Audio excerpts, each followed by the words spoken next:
特区立什么法，怎么立法，何时立法，完全是中国主权范围内的事。美国没有资格指手画脚。如果美方执意损害中方利益，中方必将采取一切必要措施，予以坚决回击和反制。美国病了，这个病了呢，不仅仅是它正在蔓延和面对的这个新冠肺炎，还有更深层次的问题。当然，中国不会去当美国的这种医生，但是中国这儿有药方，比如说王毅外长也多次提到合作、分享经验，然后沟通协调，相向而行，合则两利。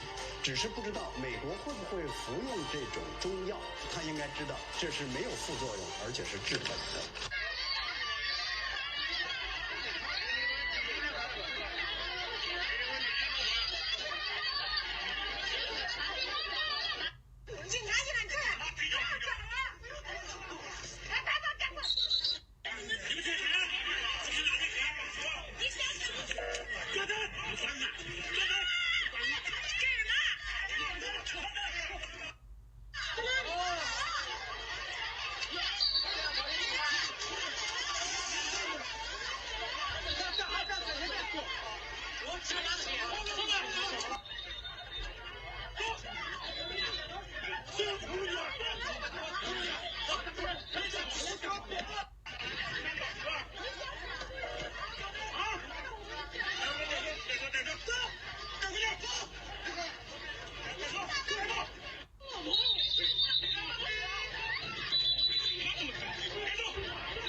Một mùa lễ đang đến và xin nguyện cầu cho quý vị sẽ có những ngày tháng thật vui vẻ bên gia đình của mình, và hy vọng rằng trong năm mới chúng tôi sẽ gặp tất cả quý vị ở các show mới của Bình Chánh.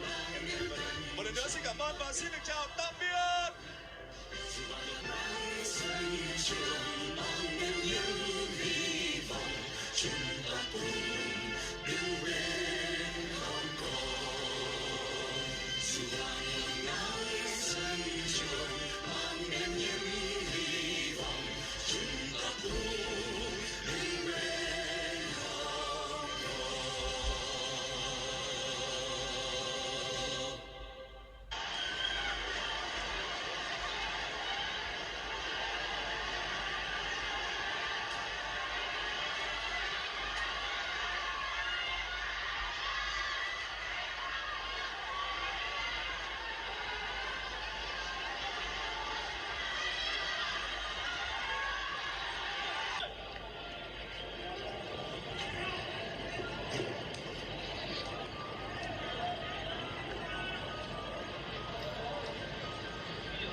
An Australian scientist says it's possible coronavirus originated in a laboratory after a study revealed COVID-19 was uniquely adapted for transmission to humans. Professor Nikolai Petrovsky from Flinders University is open to the possibility that the virus may have been a cell culture experiment gone wrong. Sky News host Shari Markson reports the professor's groundbreaking research, currently under peer review, shows the virus is far more likely to attack human cells than those of animals. He says if the virus was transmitted from an animal to a human, ordinarily, it would be less binding to human cells. President Trump's national security advisor has made it clear to North Korea that if it wants to re-enter the world, it has to abandon its nuclear weapons program. Speaking on CBS News on Sunday, Robert O'Brien pointed out that the Trump administration has avoided conflict with the regime since Trump took office in January of 2017. As for the regime's recent release of photos of leader Kim Jong-un, O'Brien said the U.S. has to see what the images signal. In one of them, Kim is shown holding a pointer at a Central Military Committee meeting of the Workers' Party of Korea and reportedly discussed expanding of the regime's nuclear capabilities. What is the United States government prepared to do if Beijing goes through with basically this crackdown on Hong Kong and if they do, under the 1992 Hong Kong Policy Act and the Hong Kong Human Rights and Democracy Act of 2019, Secretary Pompeo would likely be unable to certify that Hong Kong maintains a high degree of autonomy. And if that happens, there will be sanctions that will be imposed on Hong Kong and China. It's hard to see how Hong Kong could remain the Asian financial center that it's become if China takes over. Do you really think China is going to be nervous about sanctions? China is dependent on capital from the rest of the world. To build their economy and grow their middle class, they're dependent on liquidity and financial markets. If they lose access to that through Hong Kong, that's a real blow to Xi Jinping and the Chinese Communist Party. So I hope they'll take that into account as they contemplate their next step. Thousands took to the streets to protest Beijing's plans to impose a security law on that former British colony. It would bypass the local legislature and is expected to ban what China calls treason and sedition. Pro-democracy campaigners say it is a threat to Hong Kong's freedoms and semi-autonomy.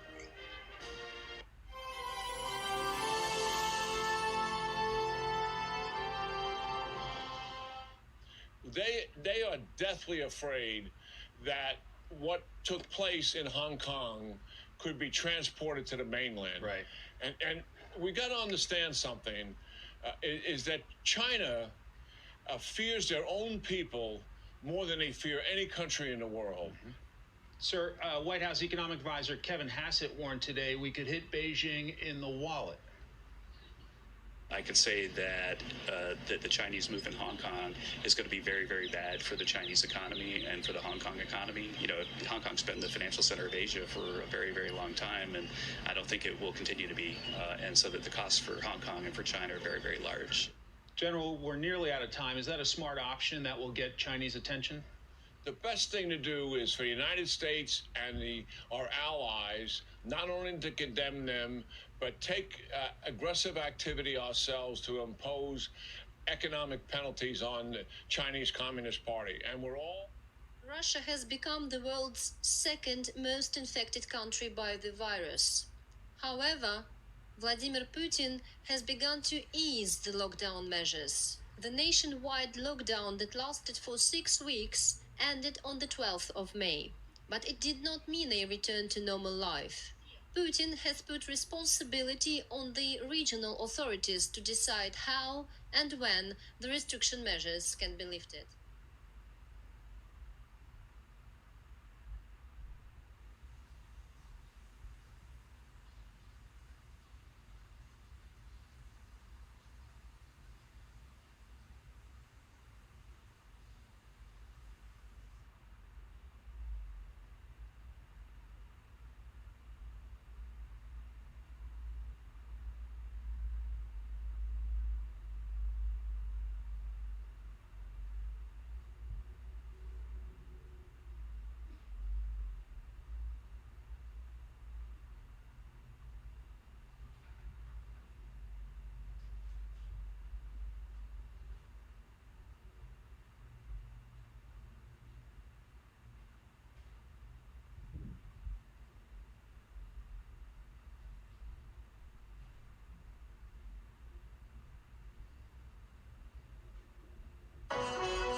Given their behavior, and Jack Posobiec, I know you're an intelligence officer, speak Mandarin. Are you pretty shocked by how they're rolling right now in Hong Kong, where they're basically saying, hey, we don't care what the West thinks, we don't care what the United States thinks, and we particularly do not care what Donald J. Trump, the 45th president of the United States, thinks. We're taking over Hong Kong. You want me to take that Bill, one? Yeah, Bill. Yeah, sure. Yeah, go ahead and jump in. Okay. Clearly, they're flexing their muscles at a time when the United States is distracted and dealing with both the health and economic crisis caused by the pandemic. And they're going to, I guess that they have already figured out that there are going to be mass protests in the street in Hong Kong, and that there's going to be opposition to this, and they're ready for it. So we're going to see how this unfolds. The Secretary of State today, who's really been the point person within the Trump administration, issued a very strong statement telling the Chinese that this new national security law, which they're trying to impose, should not be imposed, that it would be a violation of the basic law and the promises that China made when it agreed back in '97 to revert the British colony back to Beijing control. It's really signaling the end of the so-called one country, two systems. And it's been clear that this is what China's been doing. So I expect the Trump administration is going to react very harshly to this, and probably economically by perhaps de-recognizing the special trade status, the autonomy that Hong Kong has had, which allowed it to have a special trade status with the U.S.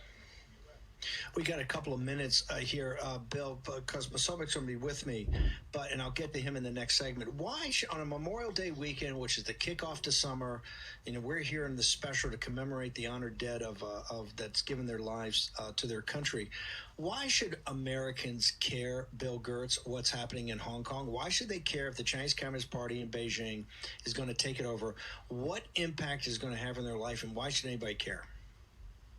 It's a battle. It's the ideological battle between communism and democracy. And we're at the front line, and we're seeing the encroachment under Xi Jinping. The Communist Party of China is on the march globally.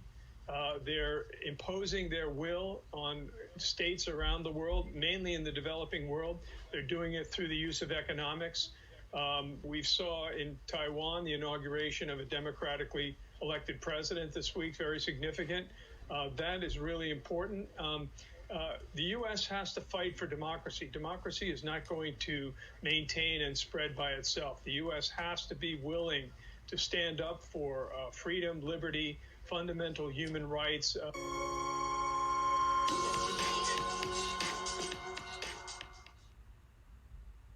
那么1919年的五四运动说是什么？后来很多所谓文人爱矫文作证，说什么德先生、赛先生。德先生是什么啊？就是说当时说的科学，赛先生科学，德先生啊，就是这个democracy 民主啊 ，democracy 嘛德主嘛 ，science 就是赛先生啊，很多人就这么理解去了啊。然后今天很多人给我发文给我纠正，给我发的战友们我特别感谢。但是如果是那些知识分子们，你们好好学，好不好？我们是没文化的草根儿。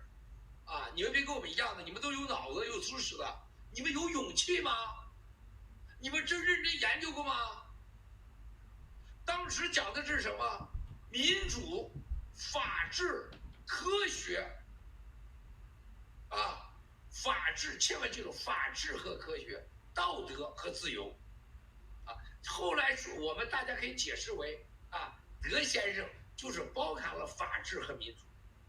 啊，赛先生就是科学啊，你也可以说是道德，都可以。他两样包含了，就是1915年的啊，以学生为主的全民追求民主、法治、自由、科学的二次这个工业革命之后的人的文明新的新时代，也就是以人为本的人权时代。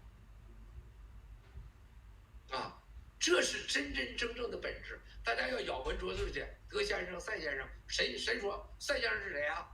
德先生是谁呀？